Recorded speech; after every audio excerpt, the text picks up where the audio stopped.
क्या आपने सोचा है कि लड़कियों का पहला पीरियड यानी मेनार्की क्यों और कब आता है, और अगर वो समय से पहले आना शुरू हो जाए तो इसका उनके फ्यूचर हेल्थ पर कितना असर पड़ता है। साइंटिफिक रिसर्च के अकॉर्डिंग मेंस्ट्रुएशन यानी पीरियड्स का टाइमिंग एक बायोलॉजिकल मार्कर है जो फ्यूचर में लड़कियों की bone density, diabetes, heart disease और यहाँ तक कि कैंसर जैसी बीमारियों का भी संकेत दे सकता है। अब यहाँ सवाल आता है कि आखिर पीरियड्स का टाइमिंग और इन गंभीर बीमारियों के बीच क्या रिश्ता है। लेकिन इसका जवाब जानने से पहले हमें ये समझना होगा कि पहला पीरियड यानी मेनार्की क्यों और कब आता है। दरअसल पीरियड्स प्यूबर्टी का लास्ट स्टेप होता है, जब बॉडी का रिप्रोडक्टिव सिस्टम पूरी तरह मैच्योर हो जाता है। पीरियड्स सिर्फ एक मंथली इवेंट नहीं बल्कि ये एक वाइटल साइन है जो बताता है कि लड़की का शरीर इंटरनली हेल्दी तरीके से डेवलप हो रहा है या नहीं। जैसे हार्ट बीट या ब्रीदिंग रेट हमारी हेल्थ शो करते हैं, वैसे ही लड़कियों में पहले पीरियड्स का टाइमिंग और मेंस्ट्रुअल साइकिल उसके शरीर के इंटरनल हेल्थ को रिफ्लेक्ट करता है। और ये पूरा प्रोसेस एक बहुत ही स्मार्ट कम्युनिकेशन सिस्टम से कंट्रोल होता है जिसे हाइपोथैलेमिक पिट्यूटरी गोनेडल एक्सिस यानी HPG एक्सिस कहते हैं, जिसमें हाइपोथैलेमस, पिट्यूटरी ग्लैंड और ओवरीज मिलकर काम करते हैं। यदि हम HPG एक्सिस को देखें तो सबसे पहले हाइपोथैलेमस से GnRH यानी गोनाडोट्रोपिन हार्मोन रिलीज होता है, जिसके रिस्पॉन्स में पिट्यूटरी दो इम्पॉर्टेंट हार्मोन्स FSH यानी फॉलिकल स्टिमुलेटिंग हार्मोन और LH ल्यूटिनाइजिंग हार्मोन रिलीज करती है। फिर ये दोनों हार्मोन्स मिलकर ओवरीज को एक्टिवेट करते हैं। अब ओवरीज FSH और LH के रिस्पॉन्स में एस्ट्रोजन और प्रोजेस्टेरोन रिलीज करती है जो ओवुलेशन यानी एग रिलीज और पूरे मेंस्ट्रुअल साइकिल को रेगुलेट करते हैं।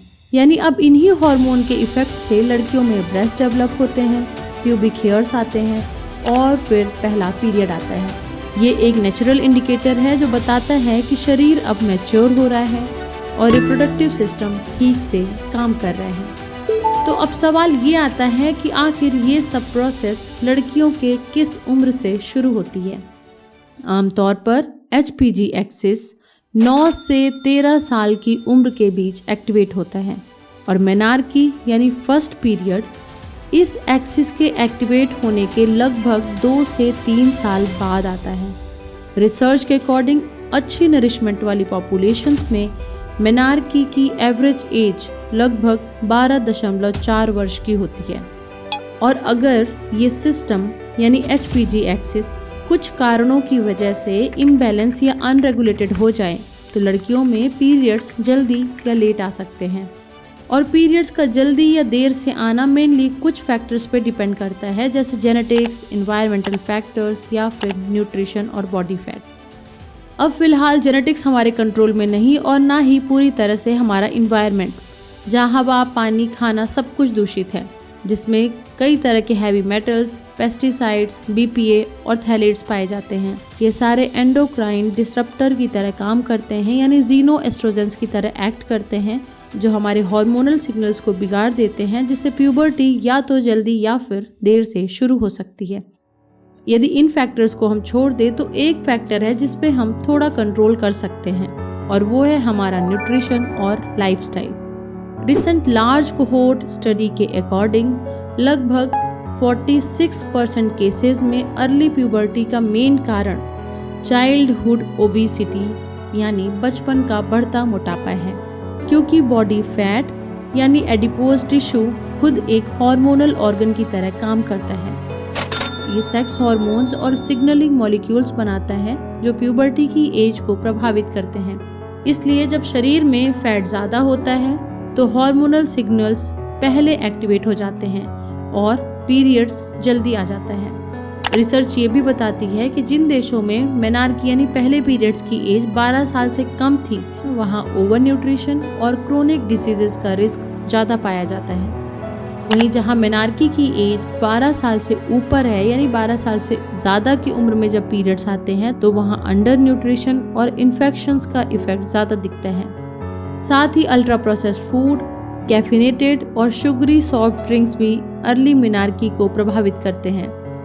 लेकिन यहाँ सवाल ये आता है कि आखिर हमारा खाना पीना हमारी हेल्थ को इस लेवल तक कैसे अफेक्ट कर रहा है। दरअसल हमारे शरीर की फैट सेल्स सिर्फ एनर्जी स्टोर नहीं करते, बल्कि ये हॉर्मोन्स भी बनाते हैं जो प्यूबर्टी के टाइमिंग को कंट्रोल करता है, जैसे कि लेप्टिन हार्मोन। जब शरीर में फैट बढ़ता है तो लेप्टिन हार्मोन्स भी बढ़ जाते हैं। ये लेप्टिन हार्मोन्स हाइपोथैलेमस को सिग्नल देता है कि अब शरीर रिप्रोडक्शन के लिए तैयार है। इससे HPO एक्सिस यानी hypothalamus pituitary ovary axis activate हो जाती है। एस्ट्रोजन का प्रोडक्शन बढ़ता है, जिसकी वजह से प्यूबर्टी जल्दी शुरू हो जाती है और पीरियड्स भी जल्दी आ जाते हैं। साथ ही जब शरीर में फैट ज़्यादा होता है तो एंड्रोजन हार्मोन्स फैट सेल के अंदर ही एस्ट्रोजन में कन्वर्ट हो जाते हैं। इससे शरीर में एस्ट्रोजन का लेवल और बढ़ सकता है, जो अर्ली प्यूबर्टी को प्रमोट करता है। स्टडीज में देखा गया है कि जिनमें बचपन से ही हाई बॉडी मास इंडेक्स रहा है, उनमें मेनार्की 1 से 2 साल पहले स्टार्ट हो जाता है। रिसेंट रिसर्च ये भी बताती है कि न्यूट्रिशन, बॉडी फैट और केमिकल एक्सपोजर प्यूबर्टी की टाइमिंग को डायरेक्टली या इनडायरेक्टली अफेक्ट करते हैं। आज अर्ली मेनार्की एक पब्लिक हेल्थ मार्कर बन चुका है, यानी पीरियड्स का बहुत पहले या बहुत देर से आना नॉर्मल बायोलॉजिकल इवेंट नहीं माना जाता, बल्कि ये कोई हार्मोनल या मेटाबॉलिकल हेल्थ इश्यूज को बताता है। जहां लेट मेनार्की बोन फ्रैक्चर के रिस्क से जुड़ी होती है। 2023 की एक स्टडी ने दिखाया कि जिन औरतों का मेनार्की यानी पहला पीरियड 16 साल के बाद शुरू हुआ, उनके लंबर स्पाइन की बोन मिनरल डेंसिटी काफी कम थी। और इसका कारण ये था कि एस्ट्रोजन का देर से एक्टिवेशन होने से बोन डेंसिटी प्रॉपरली नहीं बन पाती। इससे आगे चलकर ओस्टियोपोरोसिस और फ्रैक्चर का रिस्क बढ़ जाता है। वहीं अर्ली मेनार्की यानी 12 साल से पहले पीरियड्स का आना भविष्य में कई हेल्थ रिस्क को बढ़ा सकता है, जैसे कार्डियोवैस्कुलर डिजीज। रिसर्च बताता है कि पीरियड्स का बहुत पहले या बहुत देर से पहली बार आना, दोनों ही कंडीशन में हार्ट डिजीज और अर्ली डेथ रिस्क बढ़ सकते हैं। जल्दी प्यूबर्टी से बॉडी में एस्ट्रोजन और इंसुलिन जल्दी एक्टिवेट होते हैं। शुरू में प्रोटेक्टिव, लेकिन प्रोलॉन्ग्ड एक्सपोजर से लिपिड इम्बैलेंस, हाइपरटेंशन और क्रोनिक इन्फ्लेमेशन डेवलप होता है, जिससे हार्ट अटैक का रिस्क बढ़ता है। टाइप 2 डायबिटीज और इंसुलिन रेजिस्टेंस।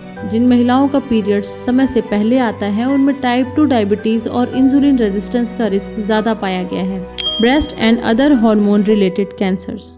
2024 में रिप्रोडक्टिव हेल्थ जर्नल में छपी एक नई स्टडी के मुताबिक जिन महिलाओं को पीरियड्स समय से पहले आते हैं, उन महिलाओं में ब्रेस्ट कैंसर का रिस्क 10 से 25% तक बढ़ सकता है। वहीं जिन महिलाओं का पीरियड्स देर से आता है, उनमें ये रिस्क लगभग 5% तक कम देखा गया है। और ऐसा इसलिए होता है क्योंकि जब पीरियड्स बहुत जल्दी शुरू हो जाते हैं, यानी समय से पहले आ जाते हैं, तो शरीर को एस्ट्रोजन और प्रोजेस्टेरॉन का एक्सपोजर ज़्यादा समय तक मिलता है। ये दोनों हार्मोन्स ब्रेस्ट और यूटेराइन सेल्स को बार बार ग्रोथ और डिवीजन को स्टिमुलेट करते हैं। इस रिपीटेड सेल डिवीजन के दौरान DNA रेप्लिकेशन एरर्स और म्यूटेशंस के चांसेस बढ़ जाते हैं, जिससे लॉन्ग टर्म में ब्रेस्ट कैंसर, एंडोमेट्रियल कैंसर और ओवेरियन कैंसर का रिस्क बहुत ज़्यादा बढ़ जाता है। Reproductive outcomes. अर्ली मेनार्की वाली महिलाओं में प्रेगनेंसी के दौरान जेस्टेशनल डायबिटीज, हाइपरटेंशन और प्री टर्म डिलीवरी का रिस्क थोड़ा ज़्यादा देखा गया है। यानी समय से पहले पीरियड्स का आना एक बायोलॉजिकल मार्कर है जो फ्यूचर में कई हेल्थ इश्यूज जैसे metabolic health, hormonal issues, cardiovascular disease और कैंसर तक का रिस्क बढ़ा सकते हैं। अब सवाल ये है कि क्या हम पीरियड्स के टाइमिंग को रेगुलेट कर सकते हैं? दरअसल पीरियड्स का लेट आना, जल्दी आना कई कारणों पे डिपेंड करता है। सच ये है कि इसके सभी कारणों पर पूरा कंट्रोल तो नहीं रख सकते, लेकिन एक हेल्दी लाइफस्टाइल अपनाकर हम इसकी पॉसिबिलिटी को ज़रूर कम कर सकते हैं। और इस बदलाव की शुरुआत हमारे अपने घर से होती है। सोचिए, जब एक लड़की को समय से पहले पीरियड्स आते हैं तो वो बच्ची इसके लिए फिजिकली, मेंटली और इमोशनली कैसे भी तैयार नहीं होती। उसके मन में कई तरह के सवाल आते हैं, खुद को लेकर डाउट्स आते हैं, डर होता है, अंडर कॉन्फिडेंट फील करती हैं और कमज़ोर महसूस करती हैं। हालांकि इन बदलावों को आने से कोई रोक नहीं सकता, पर हम अपनी बेटियों को इसके लिए सही उम्र और सही तरीके से तैयार ज़रूर कर सकते हैं। जैसे कि हमने अभी डिस्कस किया, न्यूट्रिशन का पीरियड्स के टाइमिंग में बहुत बड़ा रोल है। बच्चे वही सीखते हैं जो अपने आसपास देखते हैं। अगर घर में junk food, ultra processed food या शुगरी ड्रिंक्स का ऑप्शन हमेशा मौजूद होगा तो बच्चे का झुकाव उसी ओर होगा और वो ज़्यादा इन चीज़ों का सेवन करेगा। इसलिए ऐसे फूड को ताज़े फल, न्यूट्रिएंट डेंस फूड, दाल, रोटी, हेल्दी ड्रिंक्स और स्मूदी से रिप्लेस किया जा सकता है। धीरे धीरे बच्चों की टेस्ट बड भी हेल्दी फूड को पसंद करने लगेंगी और उनका चॉइस हेल्दी फूड की तरफ खुद ब खुद बढ़ेगा। साथ ही हर दिन कम से कम 60 मिनट की फिजिकल एक्टिविटी ज़रूर कराएं। इससे ना सिर्फ आपके बच्चे की फिटनेस बढ़ेगी बल्कि उसके हार्मोन्स भी बैलेंस रहेंगे। और नींद को बहुत ही सीरियस लें। 6 से 12 साल के बच्चे के लिए 9 से 12 घंटे की नींद और एडल्ट के लिए 8 से 10 घंटे की पर्याप्त नींद शरीर के इंटरनल क्लॉक को फिक्स करने में मदद करती है। साथ ही स्क्रीन टाइम को लिमिट करना बेहद ज़रूरी है क्योंकि एक्सेसिव स्क्रीन यूज़ से आँखों, दिमाग और हार्मोन्स इन तीनों पर बहुत बुरा असर पड़ता है। यदि आज हम अपने बच्चियों को सेफ, हेल्दी और बैलेंस्ड एनवायरनमेंट देंगे तो ये ना सिर्फ उनके पीरियड्स का टाइमिंग और साइकिल को रेगुलेट करने में मदद करेगा बल्कि उन्हें फ्यूचर में हेल्दी लाइफ देने के साथ साथ कई गंभीर बीमारियों से भी बचाएगा। याद रखिए, आज की सही शुरुआत आने वाली पीढ़ियों में क्रोनिक डिजीजेस का रिस्क और बर्डन दोनों काफ़ी हद तक कम करने में मदद कर सकते हैं। अगर आपको ये इन्फॉर्मेशन यूज़फुल लगी हो तो आप मेल न्यूट्रिशन वाला वीडियो भी देख सकते हैं जिसमें डबल बर्डन ऑफ न्यूट्रिशन जो आज की पॉपुलेशन में काफ़ी कॉमन है उसे डिटेल में डिस्कस किया गया है।